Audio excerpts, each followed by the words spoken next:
ایک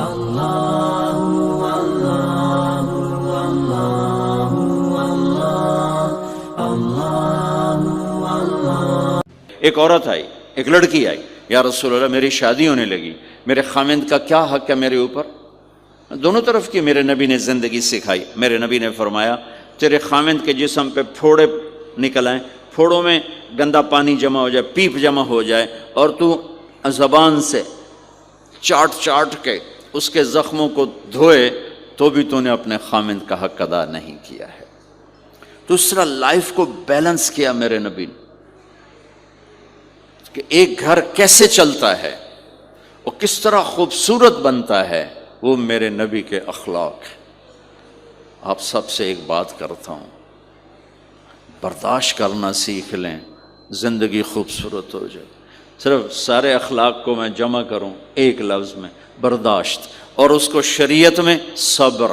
صبر کرنا سیکھ لیں، زندگی خوبصورت ہو جائے گی۔ بچیاں ساس کی شکایت کر رہی ہوتی ہیں، کبھی خامند کی شکایت کر رہی ہوتی ہیں، کبھی اولاد ماں باپ کی شکایت کر رہی ہوتی ہے، کبھی اولاد ماں باپ کی شکایت کر رہے ہوتے ہیں۔ شکایتوں سے جہان بھرا پڑا ہے۔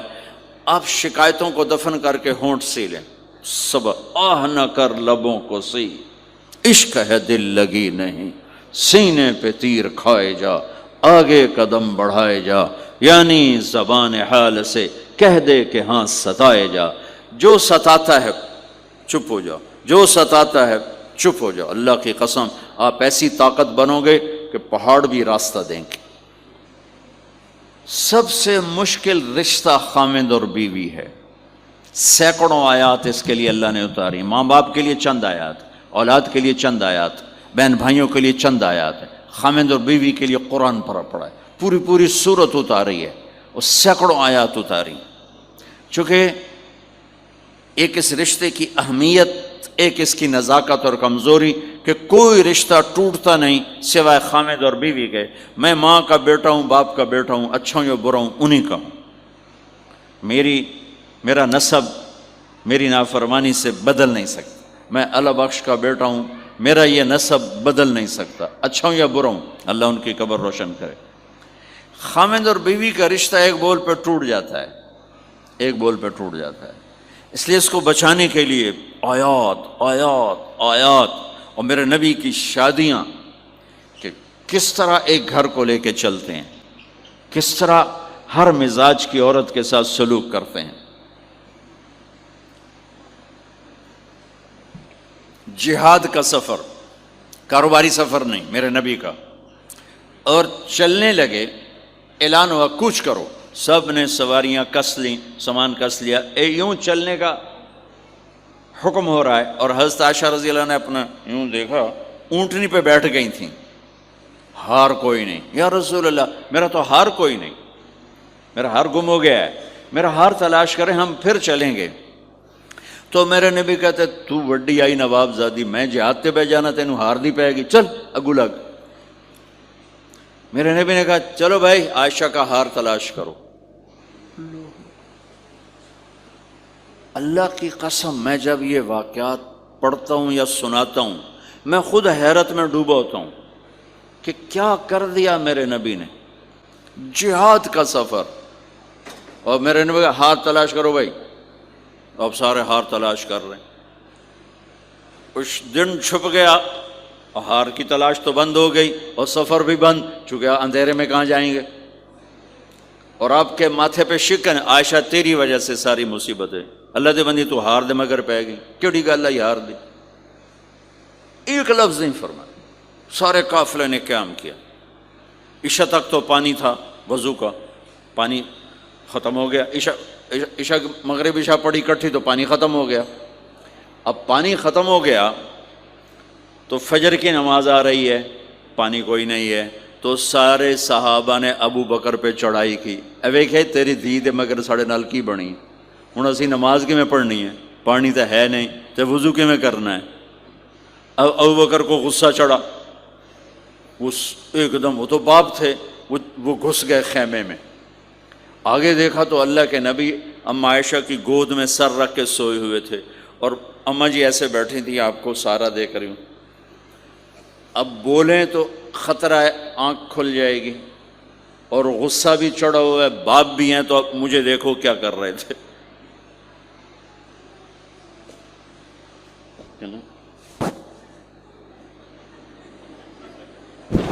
تیرے جب اور پھر یوں ماری زور سے انگلی بیٹی کے نا یہاں، پہلے یوں کرتے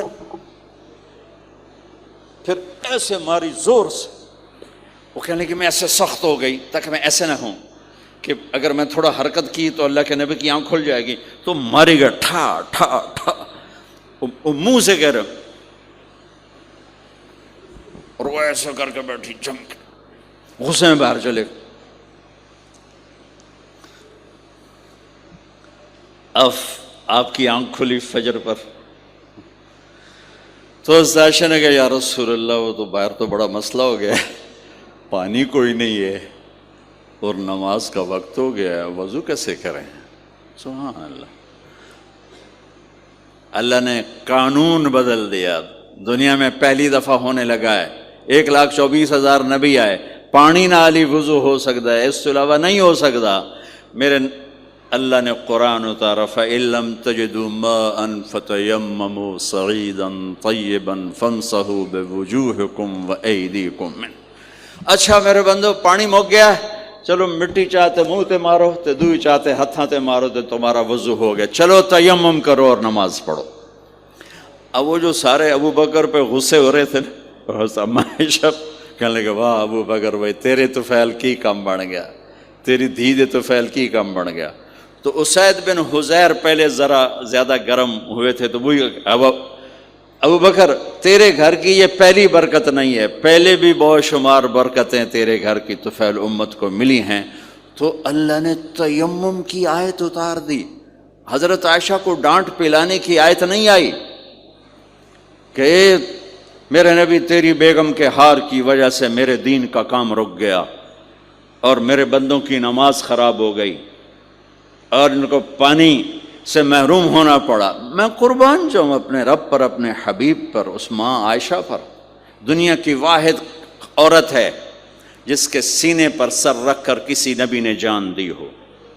1,24,000 نبیوں میں سے کوئی نہیں ہے جس کا سر بیگم کے سینے اور ٹھوڑی کے درمیان ہو اور اس کی جان اللہ نے نکالی ہو. واحد میرے آپ کے مات فی سحری و نحری، سحری و نحری، سحری و کہ میرے چونکہ آپ ایسے بیٹھے تھی اور حبیب پاک آپ کے سینے پر یوں دراز تھے، نیم دراز اس طرح سے، اور آپ کا سر مبارک ٹھوڑی کے ساتھ لگ رہا تھا، ٹھوڑی کے ساتھ یہ جگہ یہاں لگ رہی تھی اور باقی یہاں تھی، آپ اس طرح.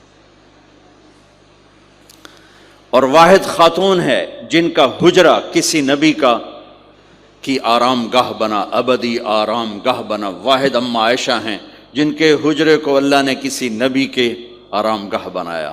اور یہ واحد حجرہ ہے جہاں 70,000 فرشتہ صبح آ کے درود و سلام پڑھتا ہے اور شام تک پڑھتا ہے، اور شام کو 70,000 نیا آتا ہے اور صبح تک درود و سلام پڑھتا ہے اور واپس چلا جاتا ہے. کائنات اللہ جب مسلمان دنیا سے مٹ جائیں گے، مسجد نبوی مٹ جائے گی، بیت اللہ مٹ جائے گا، مدینے کی ایک اینٹ باقی نہیں بچے گی. مکہ کتنے بڑی بڑی بلڈنگیں، ایک اینٹ باقی نہیں بچے گی. اور وہاں سے گزرتے ہوئے لوگ کہیں گے لگتا ہے اتنے کدی آبادی ہوئے گی، اتنے لگتا ہے کدی آبادی ہوئے گی. یہ زبانوں پہ ہوگا. جب سارے نشان مٹ جائیں گے اس وقت بھی 70,000 فرشتہ آ کے درود و سلام صبح سے شام تک پڑھے گا اور شام سے صبح تک پڑھے گا. یہ واحد میں خاتون ہیں عائشہ بنت ابی بکر جن کو اللہ نے یہ عزت بخشی. اور یہ واحد خاتون ہیں جب ان کے اوپر تہمت لگی، حضرت یوسف علیہ السلام پہ تہمت لگی تو بچے نے گواہی دی، حضرت مریم پہ تہمت لگی بیٹے نے گواہی دی، اور اماں عائشہ پہ تہمت لگی تو اللہ نے گواہی دی کہ میں گواہ ہوں. اللہ گواہ بن کے آئے. تو اللہ نے کہا تیمم کرو بھائی. سارے خوش ہو گئے، سارے خوش ہو گئے. تو حضرت عائشہ نے کہا یا رسول اللہ اب میرا ہار چھوڑ دیں، اب چلیں. تب آپ نے کہا چلو بھائی کوچ کرو۔ اس سے زیادہ کوئی دلداری کا واقعہ پیش کر سکتا ہے؟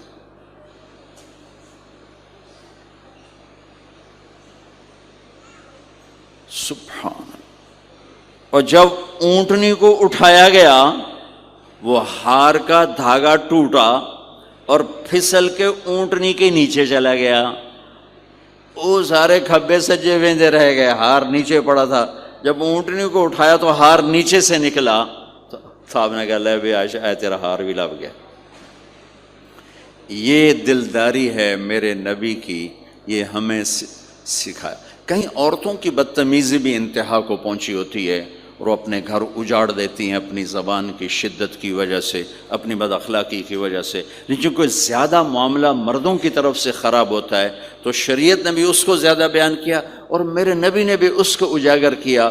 اور میرے نبی کی آخری تقریر، آخری خطبہ حجۃ الوداع کا صرف ایک رشتے کو بیان کیا، صرف ایک رشتے کو بیان۔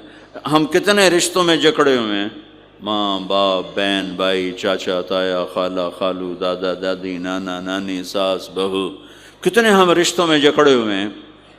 میرے نبی نے صرف ایک رشتے کا حق بیان کیا، استوصوا بالنساء خیرا، میں تمہیں تمہاری بیویوں کے بارے میں وصیت کر رہا ہوں، ان کے ساتھ اچھا سلوک کرنا۔ صرف ایک رشتے کو بیان فرمایا۔